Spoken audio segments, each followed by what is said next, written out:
Hi everyone, welcome to Mera Physio, a pan-India chain of physiotherapy clinics. इस video में आज हम बात करेंगे पल्मोनरी ट्यूबरकुलोसिस के डायग्नोसिस एंड ट्रीटमेंट के बारे में। सबसे पहले बात करते हैं पल्मोनरी ट्यूबरकुलोसिस के डायग्नोसिस के बारे में कि कैसे इस डिजीज को डायग्नोस किया जा सकता है। पल्मोनरी ट्यूबरकुलोसिस के डायग्नोसिस के लिए मेनली दो टेस्ट यूज होते हैं। सबसे पहला टेस्ट है स्किन टेस्ट।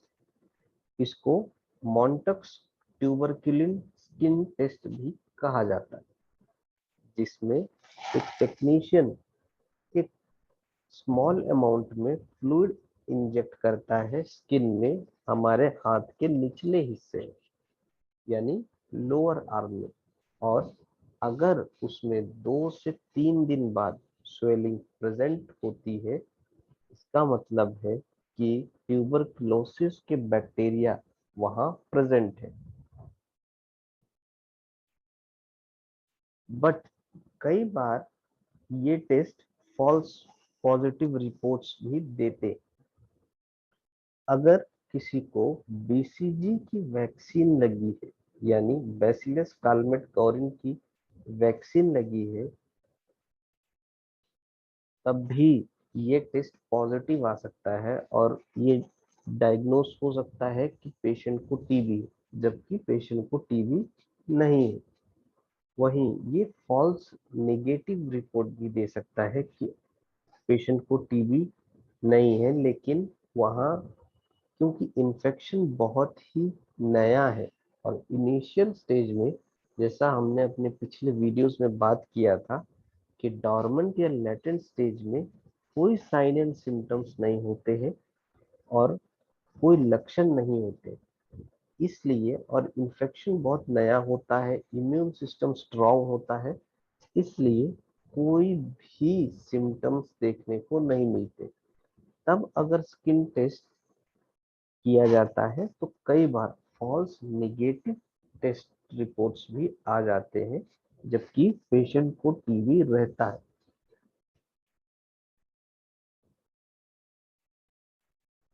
स्किन टेस्ट के बाद ब्लड टेस्ट करवाना भी एक तरह का डायग्नोस्टिक प्रोसीजर है ट्यूबरकुलोसिस के लिए। इस टेस्ट को इंटरफेरन गामा रिलीज एसे IGRA टेस्ट कहते हैं, जिसमें ये देखा जाता है कि जब टीबी प्रोटीन को स्मॉल अमाउंट ऑफ ब्लड में मिक्स किया जाता है तो उसके रिएक्शन क्या होते हैं।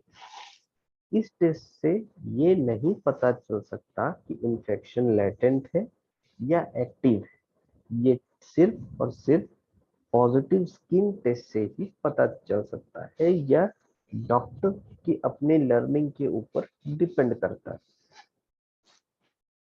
इसके बाद और कंफर्मेटरी टेस्ट के लिए acid fast bacillus AFB test भी किया जा सकता है, जो स्पूटम से होता है। स्पूटम कलेक्शन के बाद उसमें म्यूकस का, उसमें ब्लड स्ट्रेन्स हैं, बैक्टीरिया प्रेजेंट है, ये चीज चेक की जाती है। अगर बैक्टीरिया प्रेजेंट है या ब्लड स्ट्रेन्स प्रेजेंट है तो ये कंफर्म किया जा सकता है कि पेशेंट ट्यूबरकुलोसिस का है। इसके बाद चेस्ट एक्सरे या सीटी स्कैन भी करवाया जा सकता है, जिसमें लंग्स के चेंजेस देखे जा सकते हैं। जैसे हमने देखा था कि जब भी माइकोबैक्टीरियम ट्यूबरकुलोसिस लंग को इन्फेक्ट करता है अपर लोब में, तो वह कैविटी फॉर्म होने लगती है और वो कैविटीज धीरे धीरे बढ़ने लगते हैं। इन्हीं कैविटीज को डिटेक्ट किया जा सकता है चेस्ट एक्सरे या सीटी स्कैन के थ्रू।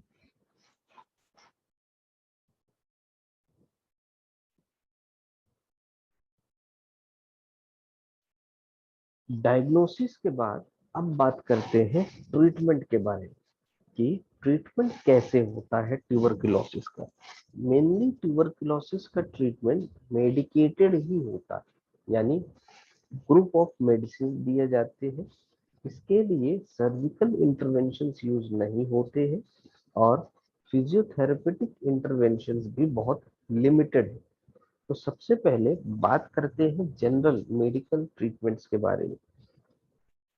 जब भी हम जनरल मेडिकल ट्रीटमेंट की बात करते हैं तो ट्यूबरकुलोसिस में कुछ सेट ऑफ ड्रग्स होते हैं जो दिया जाता है, सिंगल डोज भी या कंबाइंड डोज।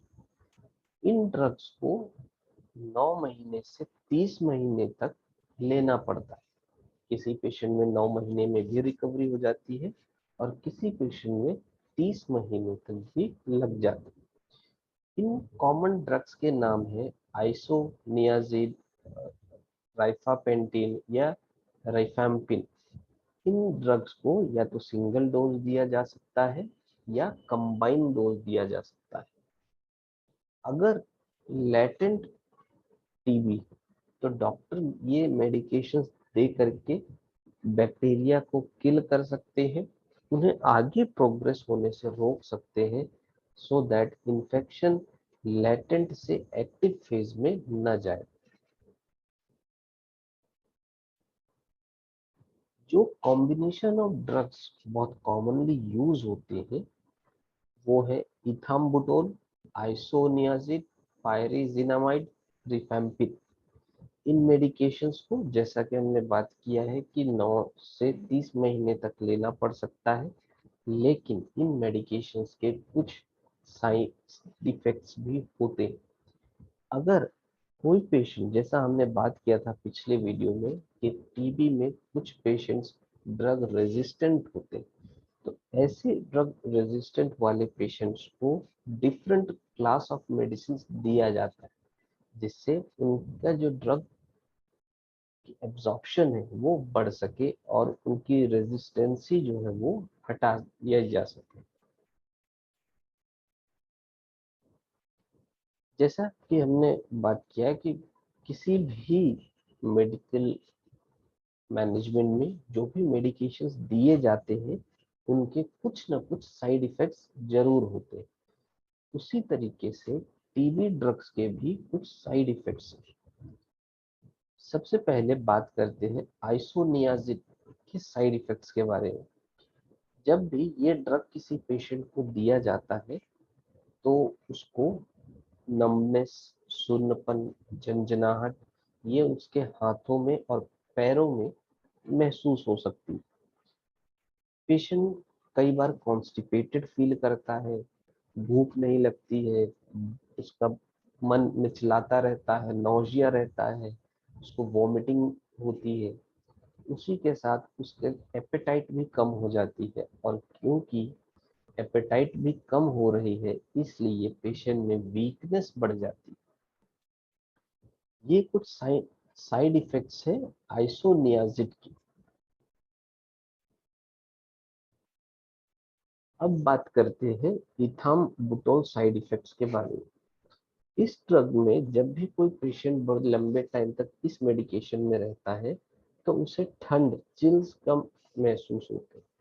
उसके जॉइंट्स में पेन होता है या स्वेलिंग हो जाती है, पेट में दर्द होगा, बेली पेन रहेगा, वॉमिटिंग फील होगी, कुछ करने की इच्छा नहीं होगी, नौशिया होगा, उसकी एपेटाइट बहुत कम हो जाएगी जिसके कारण वीकनेस होगा पेशेंट को।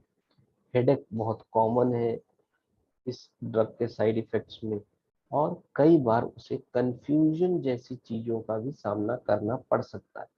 उसे चीजें क्रिस्टल क्लियर नहीं रहेंगी कि वो कंफ्यूज्ड रहेगा कि मुझे करना क्या है, कैसे करना था। बहुत मेमोरी भी लोगों की कई बार शॉर्ट टर्म होने लगती है। अब बात करते हैं पायराजिनामाइड के साइड इफेक्ट्स के बारे में।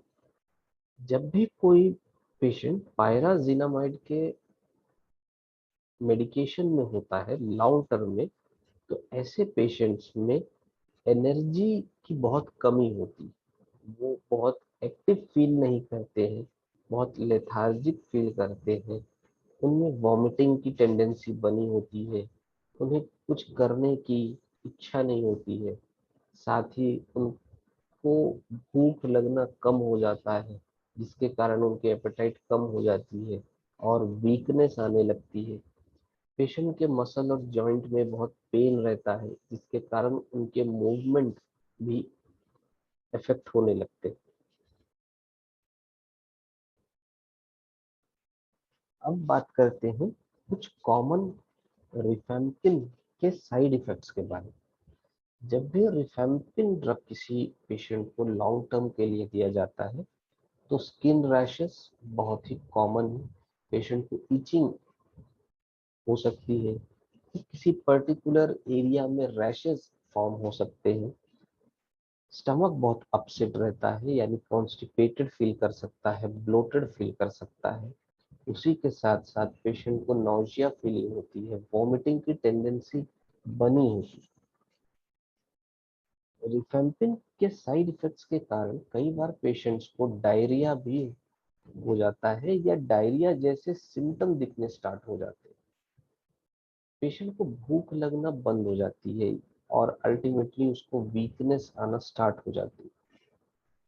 पेनक्रियास, जब भी हम उसके सोनोग्राफी या अल्ट्रासोनोग्राफी में हम चेक करते हैं, देखते हैं, तो इन्फ्लेम्ड पेनक्रियास देखने को मिलते हैं। यानी इसके साइड इफेक्ट्स के कारण पेनक्रियास में इन्फ्लामेशन हो जाता है और जिनसे इंसुलिन का सिक्रेशन भी इफेक्ट होने लगता है।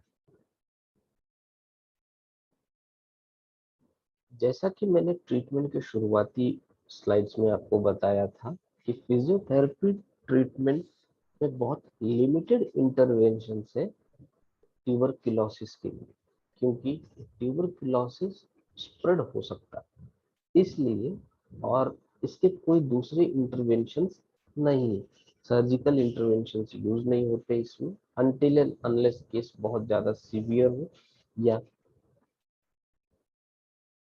जब हम फिजियोथेरेपी ट्रीटमेंट के बारे में बात करते हैं पल्मोनरी ट्यूबरकुलोसिस की, तो हमारे पास दो टेक्निक होती है। एक होता है परकशन और एक होता है पोस्चरल ड्रेनेज।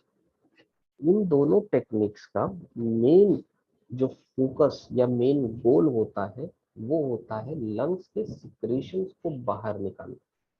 जो हमारे साइड एयरवेज में सिक्रेशंस जमा है, उन सिक्रेशंस को सेंट्रल एयरवे में लेके आना और फिर कफ करके उन सिक्रेशंस को बाहर निकालना, जिससे पेशेंट के लंग कंजेशन को कम किया जा सके।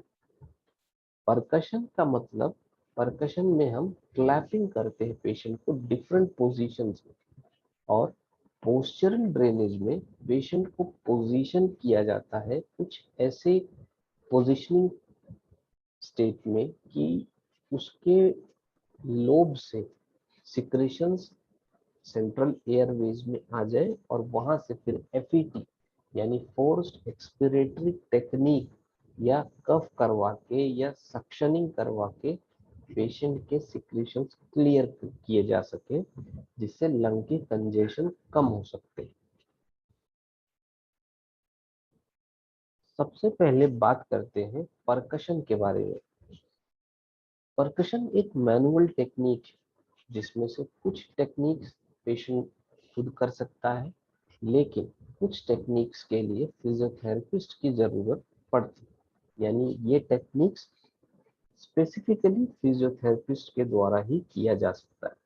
और इनका जो मेन पर्पस, जैसा कि मैंने बताया कि इनका मेन पर्पस यही है कि जो सिक्रीशंस हमारे लंग्स में है, जो साइड एयरवेज में है, उनको मूव करवाया जाए सेंट्रल एयरवेज में और वहां से उन्हें कफ करके बाहर निकाला जा सके। जब भी थेरेपिस्ट किसी भी लंग्स, चेस्ट के थोरैक्स एरिया में कहीं भी परकस करता है या क्लैप करता है, तो वहां एनर्जी वेव प्रोड्यूस होती है। जिस वेव्स के साथ या जिस वेव्स के कारण वहां पे सिक्रेशंस का मूवमेंट होने लगता है और वो सेंट्रल एयरवेज में आने लगते हैं।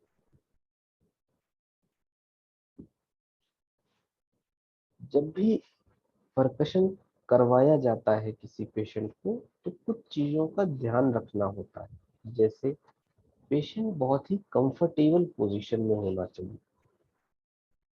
जो पिलोज यूज होंगे परकशन की टेक्निक परफॉर्म करते समय, उन वो पिलोज बहुत ही कंफर्टेबल होने चाहिए, हार्ड पिलोज नहीं होने चाहिए। और थेरेपिस्ट को ये ध्यान रखना चाहिए, या जो भी पर्सन किसी भी पेशेंट को परकस कर रहा है, उसको ध्यान रखना चाहिए कि परकशन रिब्स के पास ही हो। किसी बेयर एरिया यानी बेयर स्किन में परकशन नहीं होना चाहिए। वाइब्रेशन दे रहे हैं, क्लैपिंग दे रहे हैं, तो स्पाइन है, ब्रेस्ट है, स्टमक है, या लोअर रिब्स है, या स्प्लीन है, इन सब में पोर्शंस में परकशन या क्लैपिंग देने से हमें बचना चाहिए, क्योंकि इससे वहां के इंटरनल ऑर्गन्स को हार्म हो सकता है। और जब भी किसी पेशेंट को परकशन करवाया जाता है, तो उसे एक ब्लैंकेट से कवर कर दिया जाता है, सो दैट जो हम क्लैपिंग करते हैं उसकी इंटेंसिटी बहुत हार्ड ना हो। अब बात करते हैं हमारे डिफरेंट लोब्स, अपर, मिडिल और लोअर लोब्स की परकशन टेक्निक्स के बारे में। सबसे पहले बात करते हैं अपर लोब्स के सेल्फ परकशन, यानी पेशेंट खुद अपना परकशन कैसे कर सकता है। जब भी पेशेंट को सेल्फ परकशन करना है, तो बहुत ही कंफर्टेबल पोजीशन, अपराइट पोजीशन में बैठ जाना है। एक चेयर में कंफर्टेबल पोजीशन में बैठना है, और अपने हाथों से, अपने हथेलियों से क्लैप थोड़ा कर्व बना करके अपने फ्रंट ऑफ द चेस्ट के मस्कुलर एरिया में, यानी कॉलर बोन और शोल्डर ब्लेड के बीच में जो एरिया है, उस एरिया में बार बार क्लैपिंग करना। इससे क्या होगा कि वहां के सिक्रेशंस, अपर लोब के सिक्रेशंस लूज हो जाएंगे और वो बाहर आने लगेंगे। सेम यही चीज हमें अपोजिट साइड में रिपीट करनी है, यानी कंफर्टेबल पोजीशन में बैठ के अपने अपोजिट हैंड से अपने कॉलर बोन और शोल्डर ब्लेड के बीच का एरिया को हमें क्लैप करना है या परकस करना है।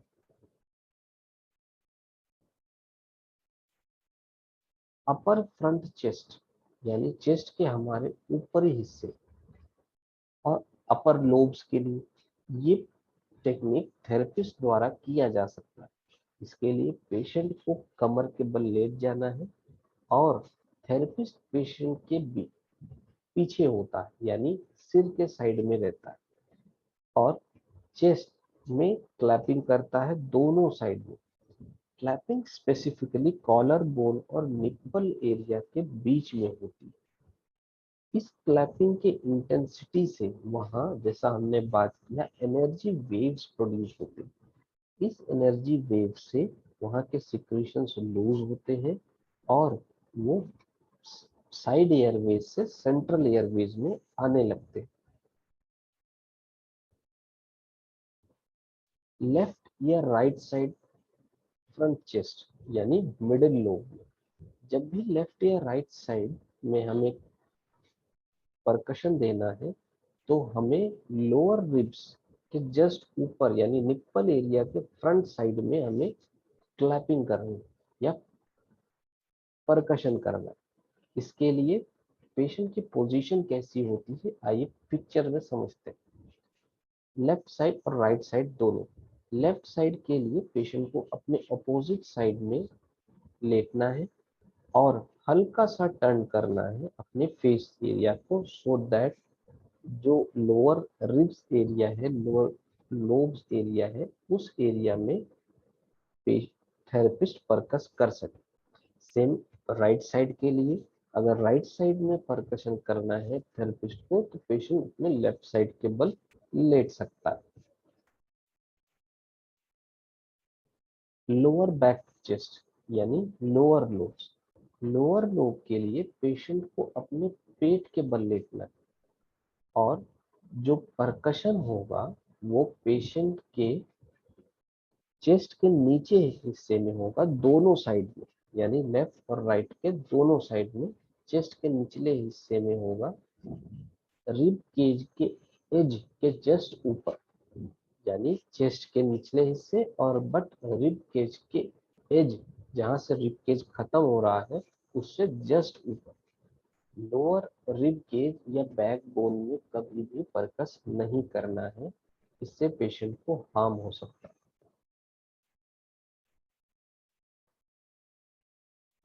लेफ्ट या right lower side back chest, यानी कि जब भी पेशेंट को लोअर लोब के लेफ्ट या राइट साइड में परकस करना है तो पेशेंट को लेफ्ट या राइट साइड में लेट जाना है रेस्पेक्टिव पोजीशन में, और हल्का सा क्वार्टर टर्न करना है, यानी 45 डिग्री का टर्न करना है, जिससे पेशेंट के लोअर लोब्स एक्सपोज हो जाएंगे थेरेपिस्ट के लिए, और फिर उसके लिए वहां परकशन करना आसान हो जाएगा।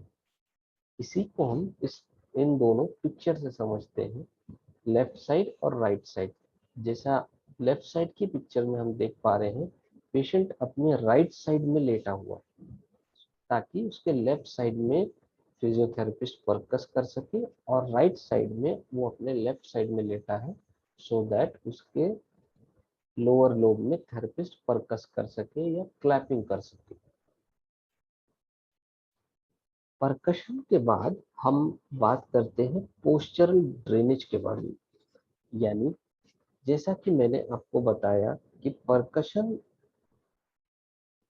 और पोस्चरल ड्रेनेज ही दो ऐसे इंटरवेंशन है जो फिजियोथेरेपी में यूज होते हैं पल्मोनरी ट्यूबरक्लोसिस के केस में।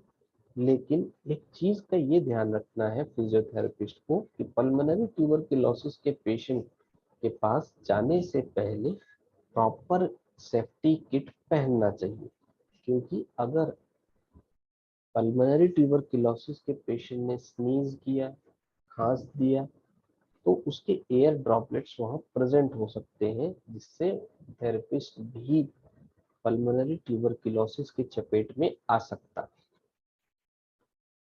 अब बात करते हैं पोस्चरल ड्रेनेज के बारे में।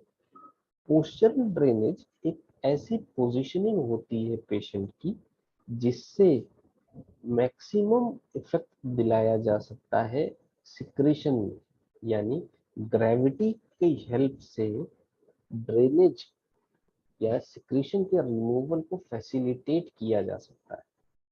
इसमें इन पर्टिकुलर पोजीशंस में अगर परकशन किया जाए या पोजीशनिंग पेशेंट की ऐसी रहे, तो ऐसे पोजीशंस में सिक्रेशन साइड एयरवेज से सेंट्रल एयरवेज आने लगते हैं, और सेंट्रल एयरवेज के बाद हम उन्हें सक्शनिंग के थ्रू या कफ के थ्रू बाहर निकाल सकते हैं।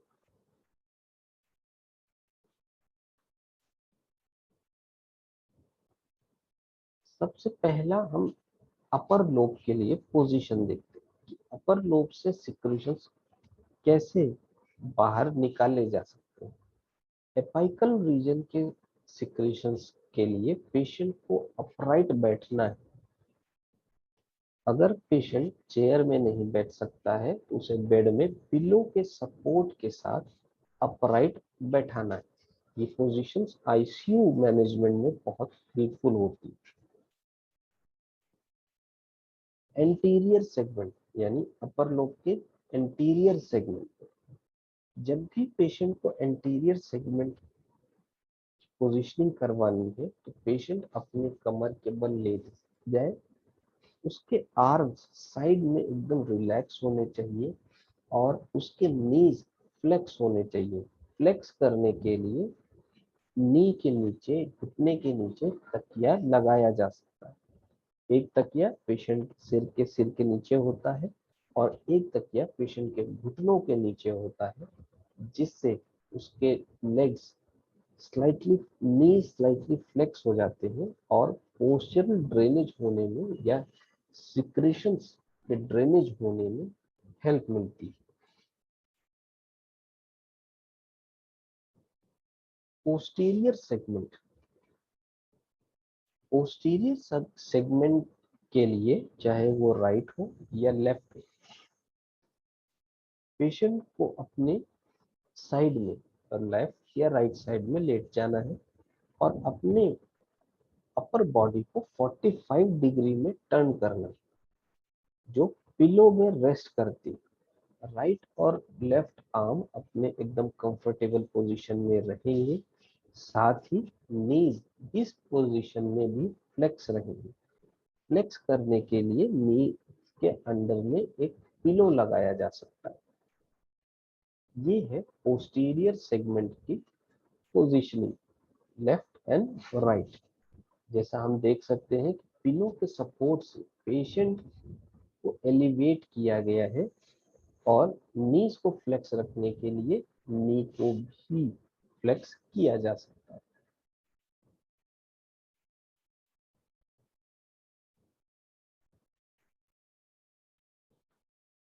अपर लोब के बाद अब हम बात करते हैं मिडिल लोब के बारे में, लेटरल या मीडियल सेगमेंट के बारे में।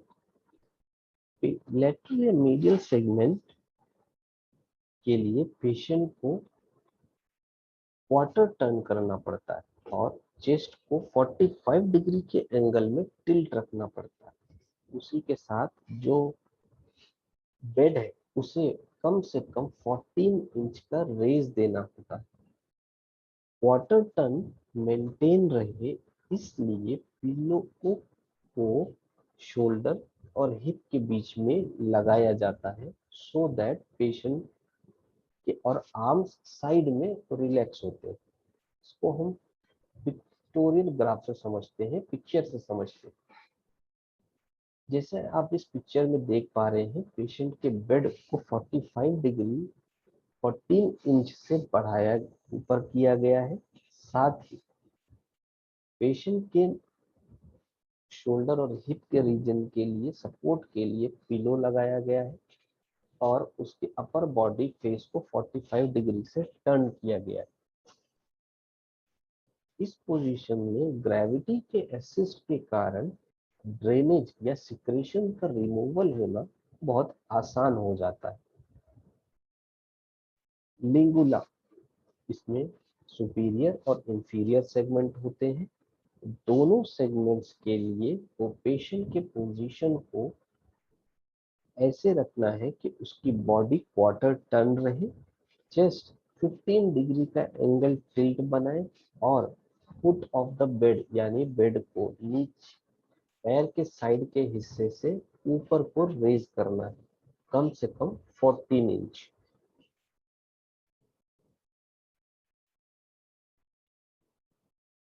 इस पिक्चर में हम देख सकते हैं पेशेंट को 15 डिग्री का चेस्ट टिल्ट करवाया गया है, शोल्डर और हिप के बीच में पिलो सपोर्ट दिया गया है, बेड को 14 इंच से ऊपर किया गया है नीचे के साइड में यानी लेग्स के साइड में। लोअर लोब, लोअर लोब के एपाइकल सेगमेंट के पोस्चरल ड्रेनेज के लिए पेशेंट प्रोन पोजीशन यानी अपने पेट के बल लेट जाता है और हेड अपने सिर को एक साइड रखता है। पेशेंट के आर्म साइड में होते हैं जो कंफर्टेबल पोजीशंस रहते हैं और एक तकिया पेशेंट के हिप के नीचे प्लेस किया जाता है, जिससे ग्रेविटी की हेल्प से सिक्रेशंस को मोबिलाइज करना आसान हो सके। इस पिक्चर में हम देख सकते हैं पेशेंट के हिप के नीचे एक पिलो प्लेस किया गया है और ग्रेविटी की हेल्प से सिक्रेशंस को मोबिलाइज किया जा रहा है। एंटीरियर बेसल सेगमेंट, पेशेंट को फ्लैट लेटना है अपने बैक के सपोर्ट से और बटक्स रीजन में एक पिलो लगाया जाता है और नीज को बेंट रखा जाता है। चेस्ट के एंगल को 20 डिग्री टिल्ट किया जाता है और बेड को यहाँ 18 इंच से रेज किया जाता है। इस रेज कर से पेशेंट को ग्रेविटी से हेल्प मिलती है, ग्रेविटी असिस्टेड मोबिलाइजेशन होता है, सिक्रीशंस। पोस्टीरियर पेशल सेगमेंट के लिए पेशेंट को अपने पेट के बल लेटना है, यानी प्रोन पोजीशन में लेटना है, और उसके आर्म्स साइड में रहेंगे कंफर्टेबल पोजीशन में। एक पिलो सिर के नीचे और एक पिलो हिप के नीचे रखा जाता है, सो दैट ग्रेविटी के हेल्प से पेशेंट के सिक्रीशंस को रिमूवल में हेल्प मिल सके। फुट ऑफ द बेड यानी बेड के पैर के साइड से 18 इंच ऊंचा किया जाता है और चेस्ट को हल्का सा 20 डिग्री के एंगल में टिल्ट किया जाता है। Medial basal segment. Medial basal segment के लिए पेशेंट साइड पोजीशन में रहता है, अपने राइट साइड में लेटता है और पिलो हिप के नीचे होता है।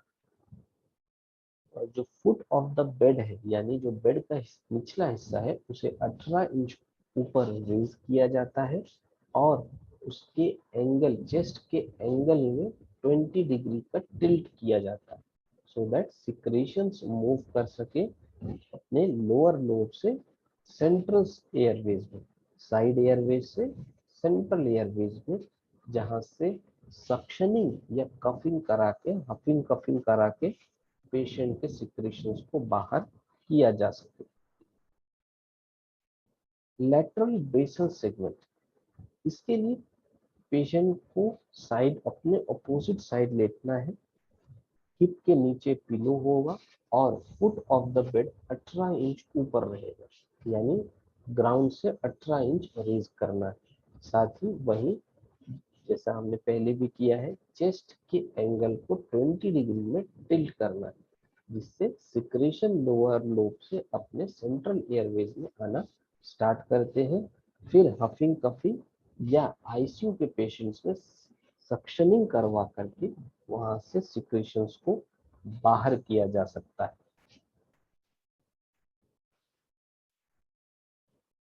मैं उम्मीद करता हूं कि मेरा फिजियो द्वारा दिया गया पल्मोनरी ट्यूबरकुलोसिस पर ये सेशन आपको पसंद आया होगा और आपको हेल्दी रहने में मदद करेगा।